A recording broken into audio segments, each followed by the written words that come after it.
All right, let's get right into it. Today, we're putting workplace training on trial. I mean, think about it. Companies spend billions of dollars on this stuff every single year.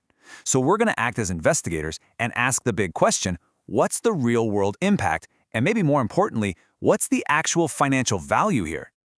You know this quote from William Bryce Cameron? It just perfectly sets the stage for our whole investigation. It makes you stop and think, are we even measuring the right things? Could it be that the most common ways we judge training success, like, whether employees enjoyed it, are actually leading us down the wrong path? And that question right there, that's the heart of the mystery we're unpacking today. With so much money being poured in, figuring out the real return on that investment is one of the biggest puzzles in the entire business world. So, let's start digging for clues. Here's how we're going to crack this case. We'll start with what I'm calling the billion-dollar guess, look at the different types of training out there, and then really zero in on the toughest part, how to measure what actually matters to get to our final verdict. So let's kick off our investigation. The absolute core of the problem, the whole reason we're even talking about this, is that most companies are basically flying blind when it comes to training. And the scale of this? It's staggering. A huge number of companies are just throwing money at training without any real plan. They often don't even have a basic grasp of what skills their people actually need to develop. It's like they're spending the money first and then maybe, just maybe, asking the important questions later, if they ever ask them at all. Okay, so to figure out how to fix this mess, we first got to look at the tools in the toolbox. Let's think of these as our investigator's kit, which comes with 4 main types or flavors of training methods. First up, you've got your presentation methods. This is the classic, kind of old school stuff. Lectures, videos, basically any one-way street where an expert talks at an audience.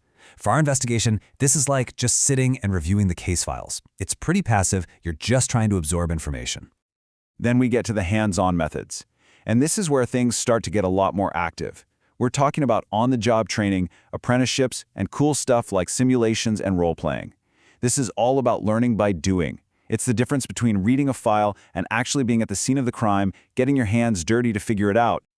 All right, next in our kit, group building methods. Here, the spotlight moves from the individual to the team. Things like adventure learning, team training. It's all designed to make people better at collaborating and solving problems together. This is our investigative team, huddling up to work a complex case by putting all their skills together. And finally, we have the really modern gadgets, technology-based methods. This category is just exploding. You've got everything from e-learning and mobile apps all the way to augmented reality and AI.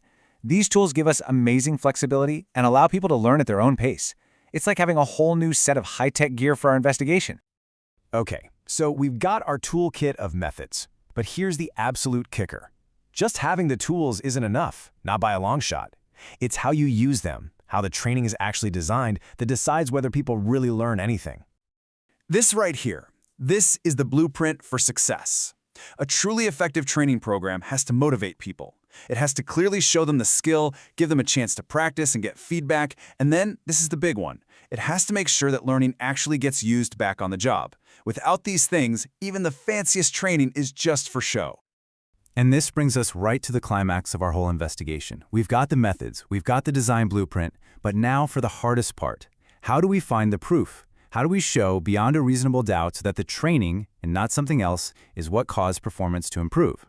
So, a ton of organizations use this thing called Kirkpatrick's 4-level model. And you can see why, right? It looks really logical. First, you ask if people liked it. Then, did they learn something? Are they using it? And finally, did it help the business? It's a nice, clean progression, but there's a pretty big problem. So here's the twist in the case. The model's entire foundation, the idea that if people like a training, they must be learning, is almost completely bogus. The research shows a correlation of just 0.07 between the two. In plain English, that means whether someone gives a training a 5-star review tells you next to nothing about whether they actually learned anything useful. Relying on those happy face surveys, it's like trying to solve a case with a faulty clue. And that is what leads us to the breakthrough. To get the real proof, we need to bring in the heavy-duty forensic tools, financial models that speak the language of business, and solid research designs that can prove cause and effect. Let's start with something called utility analysis. Now, I know it sounds complicated, but it's really just a powerful formula that translates training results into cold, hard cash. It looks at how much performance improved, how many people got trained, how long the benefits last, and what it all cost. And what it spits out is a hard number for the financial payoff. So let's just walk through a real example. Say a company trains 100 managers, and the benefits of that training stick around for about 2 years. We measure the improvement, what scientists call the effect size, and it's pretty solid. We also know that the performance difference between a good manager and a great one is worth about 30 grand to the company. The training cost $4,000 a person. Okay, we have all our clues. And what's the result of our calculation? A net payoff of over $1.4 million. That is the kind of potential we're talking about with good training. When you target the right skills with the right design, the financial value isn't just a vague idea. It can be massive, and you can actually measure it. But listen, a big number like that only means something if we can prove the training caused the result. That's where research design is key. The gold standard is a true experimental design. You randomly put people into a training group or a control group.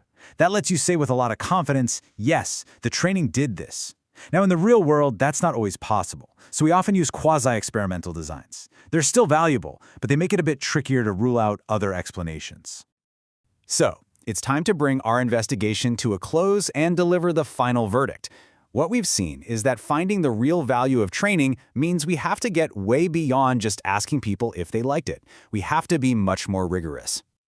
And this is the last, really crucial piece of the puzzle. It's not enough for a training program to be statistically significant, which just means the result probably wasn't a fluke.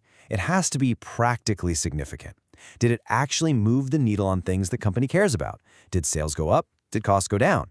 That's the real test of whether a program actually works. So I'll just leave you with this one question to think about.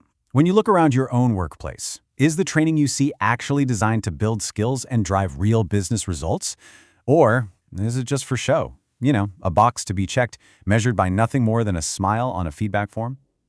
The evidence we've looked at today suggests it's time for all of us to become much better investigators.